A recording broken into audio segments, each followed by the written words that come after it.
Hey there, this is John from Heroes and Legends. Welcome to the first day of Commander 2016 previews, and this is very exciting. This is always one of my favorite products of the entire year. I love these decks. They're very easy to just go pick up at your LGS or at a big box store, and you can pick up one, you can pick up two, you can pick up all five if you want, and they're always just a lot of fun right out of the box. And then you can also tweak them with cards from your own collection, make them better. There's just a lot of versatility.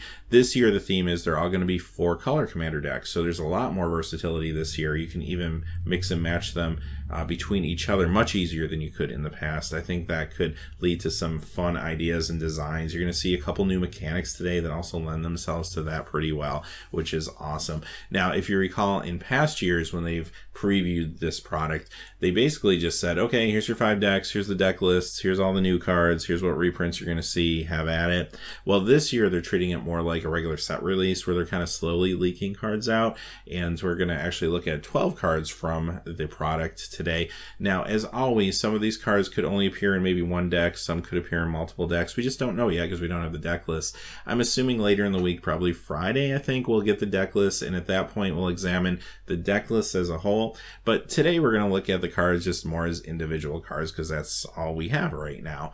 Quickly before we get started though, just a reminder, if you check out the description below, you'll see a link to our Amazon affiliate store, and if you make any purchases through any of those links, a small percentage will come back to help support the channel. I also included some links to the Commander 2016 products directly down there if you want to just go right to the Commander stuff. So again, as always, I really appreciate anyone who looks at that and helps us make the channel better. Having said that, let's get into today's new information and what we know. First, we have the packaging. So this tells us a few different things. We're going to learn the names of these decks. We already knew they were going to be 4-color decks, but you can see that on the packaging as well. You also see that we have 4 legendary foils. Now, in the past, your commander, your suggested commander, was the big foil card of the pack. Now we're going to get 4 foils, and my assumption is these are going to be cards that could be interchangeably used as your commander. Doesn't necessarily mean they're all 4-color cards, as you're going to see in just a few moments. This is actually an interesting twist that I didn't expect. But the first one here, we have Breed Lethality. So what they did with these decks is they took the missing color and they tried to think, what do the other 4 colors kind of have in common that the 5th color doesn't really touch that much? And that's how they designed at least the theme for these decks.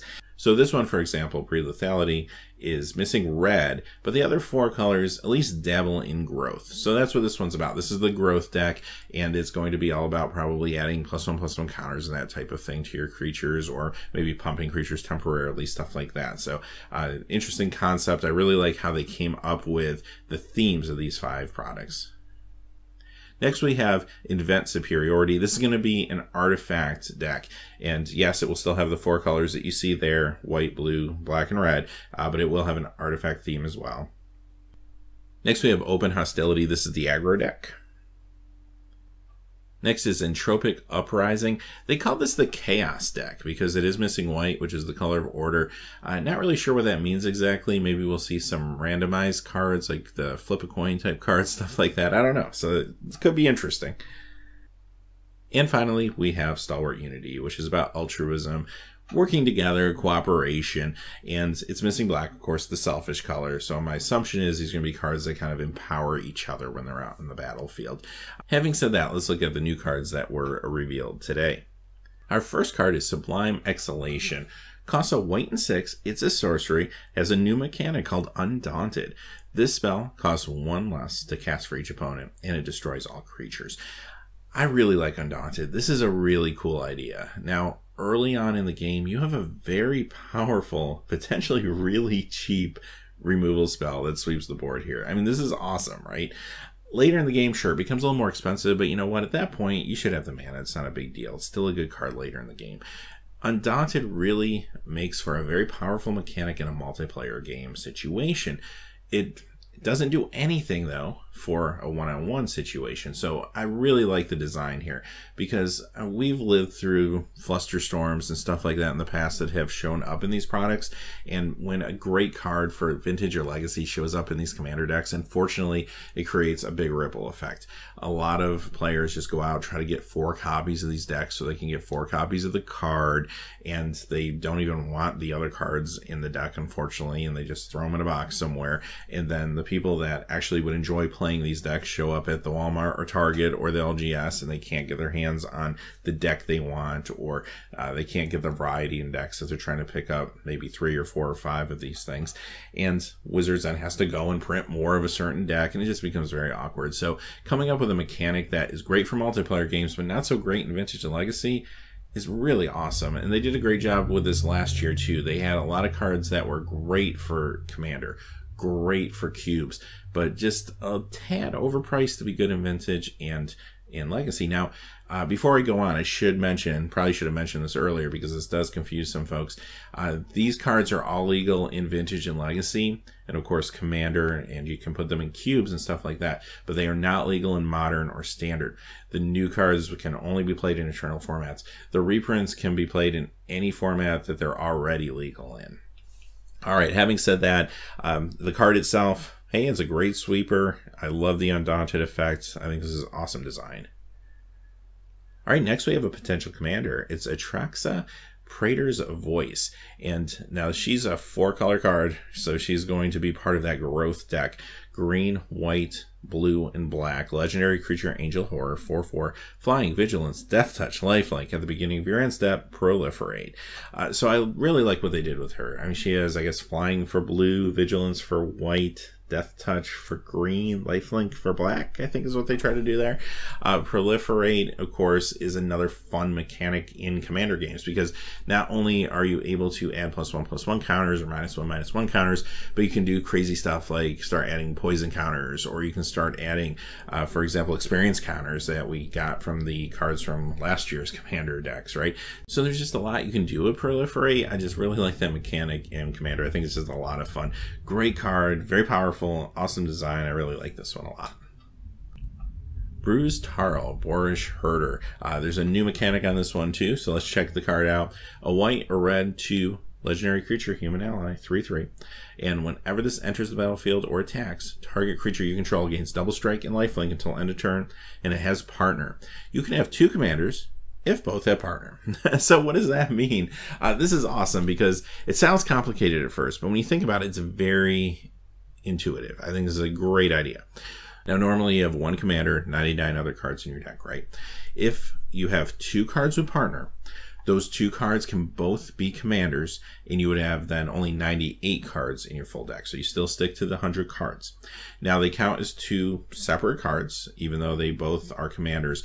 As far as your color identity goes, you can use any cards that are in a combination of their color identity. So if you were playing this card along with a blue-black commander, for example, then you can play any of those 4 colors in your deck. Your color identity would be red, white, blue, black in that example. So that's pretty cool.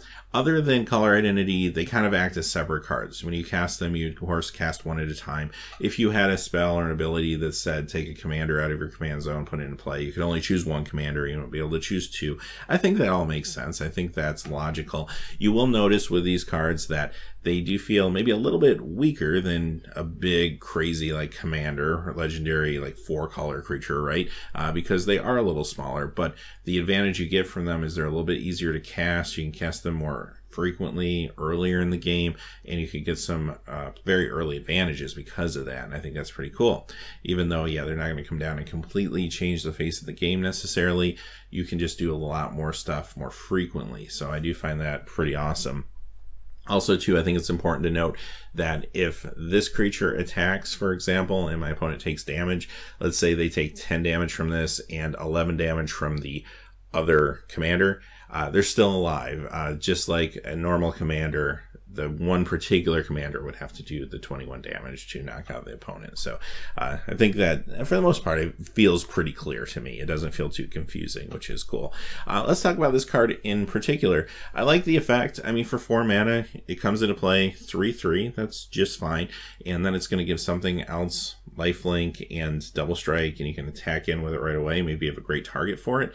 And if you don't, then, well, next turn, this creature can attack and can even give itself the ability if it needs to.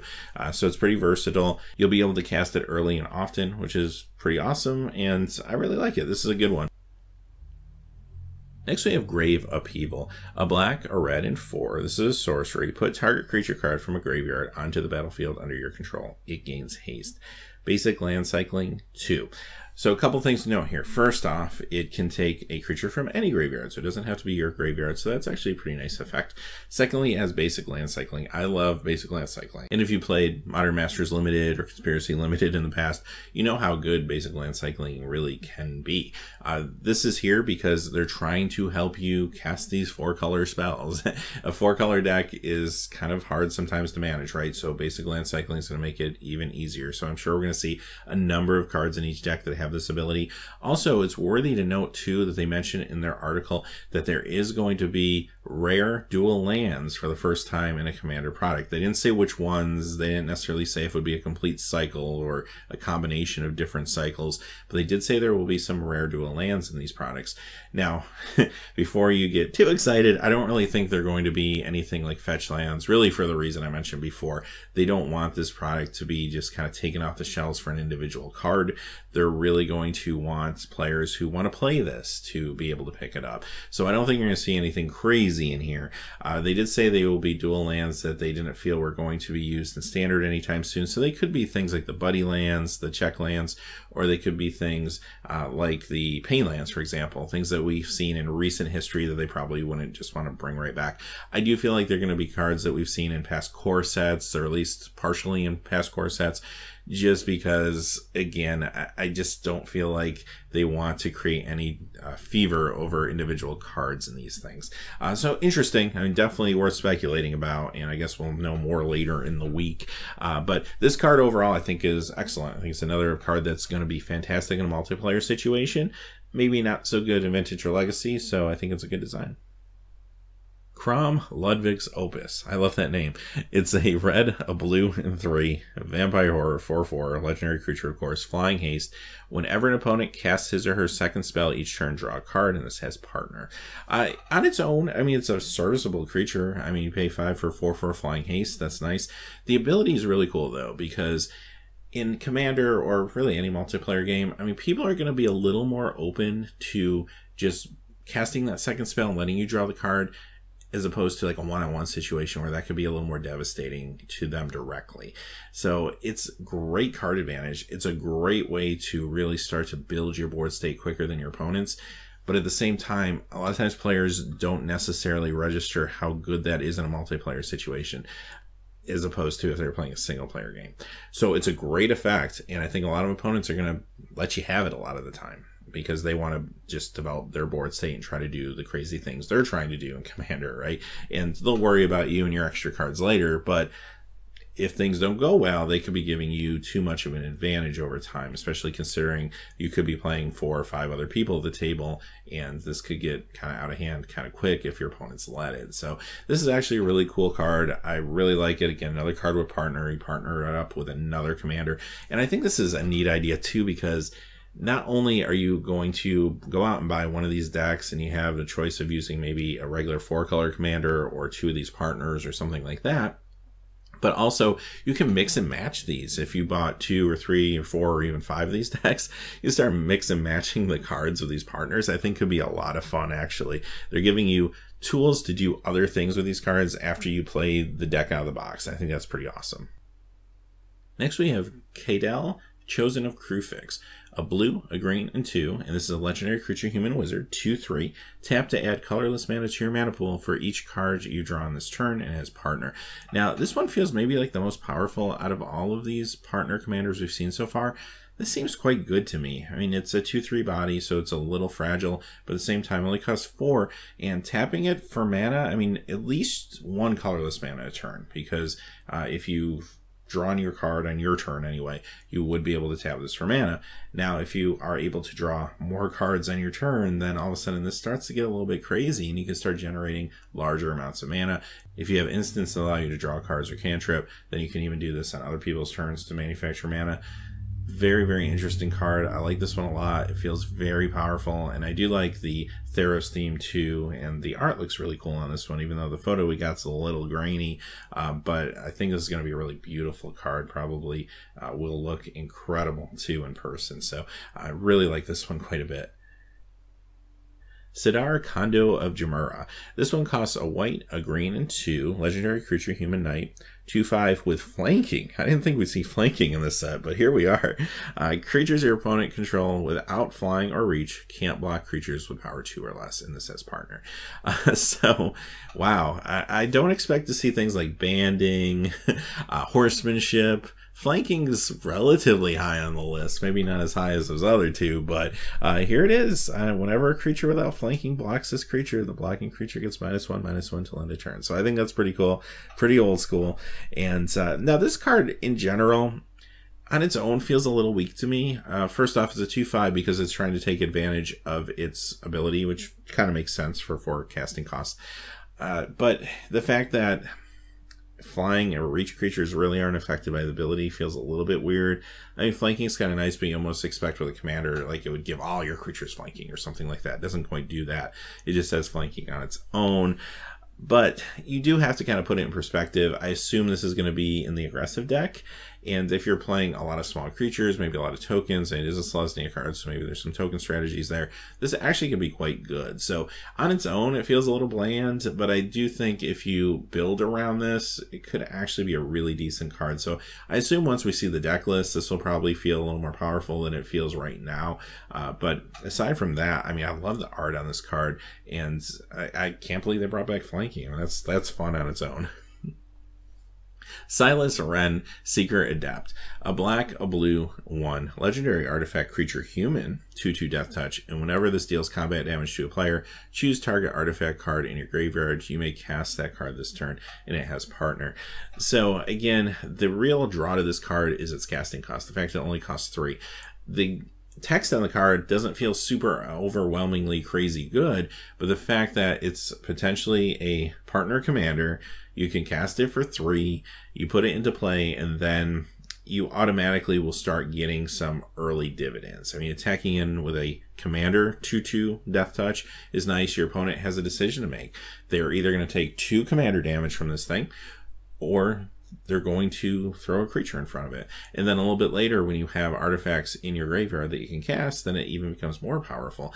Now, you do have to pay the mana to cast them. You don't get to cast them for free. Again, you almost feel like when you play a commander that it should be like some super powerful, like Haymaker Punch, where you get to cast all your stuff for free out of your graveyard or something like that. But you do have to remember this time you're only paying 3, so it's going to be watered down a little bit, but the real power comes from the fact that you can play this early and often, and I do think it's actually pretty good, again, in the right deck.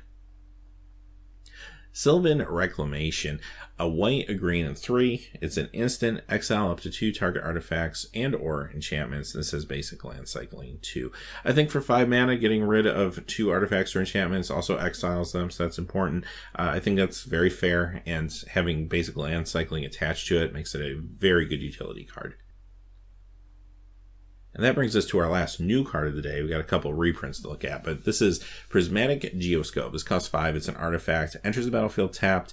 It has a domain ability. They're really going across the board with these mechanics this time.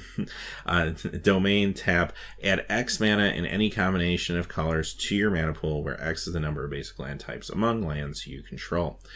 This one, out of all the cards we've seen so far, feels like it wants to be pushed maybe a little more than some of the other cards, but again, I think the fact that it costs 5 and it is dependent on board state is going to put it in a situation that is not going to be as good as other things that already exist in Vintage and Legacy. But this is like starting to at least tread that line of a card that feels like, wow, wait a minute, let me think about this. Is this something I want in a deck in an Eternal format? But then as I think about it more, I kind of say, no, probably not. But it's great. It's great in Commander, especially these 4-color decks. It's going to help you ramp into stuff, or it's going to help you fix your colors if you need to cast something that is multiples of 1 or 2 colors or something like that. This is an awesome inclusion. I kind of expect to see this. This could show up maybe in all 5 of the decks, kind of like Sol Ring has in the past. I guess we'll have to wait and see there, but really cool design. I like the card a lot. All right, let's move on to our first reprint of the day. This is Commander Sphere, costs 3. It's an artifact. Tap to add to your mana pool 1 mana of any color in your commander's color identity. Sacrifice Commander Sphere and draw a card. Now, we have seen this in previous Commander products. I like this type of thing. Mana Rocks are great. I'm cool with the Mana Rock for 3, especially if I can trade it in for a card draw later. That's fantastic. And it helps you just get your mana fixed, especially when you're going with 4 colors. It's just going to be another big utility tool. Again, I wouldn't be surprised to see this in all 5 of them. And finally, we have Command Tower. This is a land, and you tap to add 1 mana to your mana pool of any color in your commander's color identity. One interesting thing I picked up from their article today, they did say that Command Tower won't be in all 5. They did mention that there's at least 1 deck that doesn't have it, so that's fine. I mean, I'm sure they're looking at other ways to help you fix your mana. Command Tower is just one of those cards that has shown up repeatedly over the years in these Commander products. I think it was in the very first one, if I recall, back in, was that 2011? And I think it was 1 in each. I could be wrong about that, but I'm pretty sure that was the first time we saw it, and it has appeared many times since then.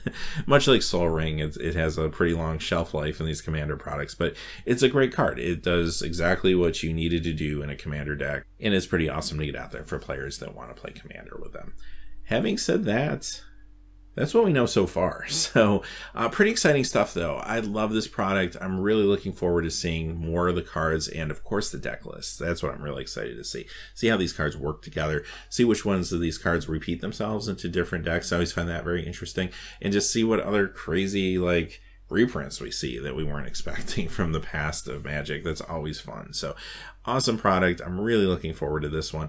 So my assumption is we'll get more preview cards tomorrow, so we'll be back with another video. Every day that we get preview cards, we'll make a video, we'll compile them for you, we'll look at the information like we did today, and eventually, whenever we get the full kind of set review, if you will, we'll start looking at them deck by deck.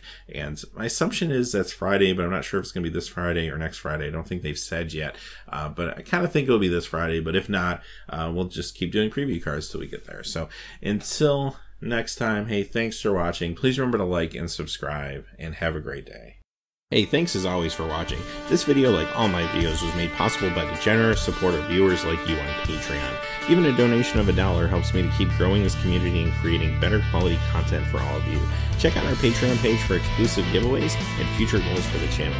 If you haven't yet had a chance to subscribe, hit that subscribe button so you don't miss any of the MTG news, spoilers, set reviews, product openings, or finance videos on Heroes and Legends.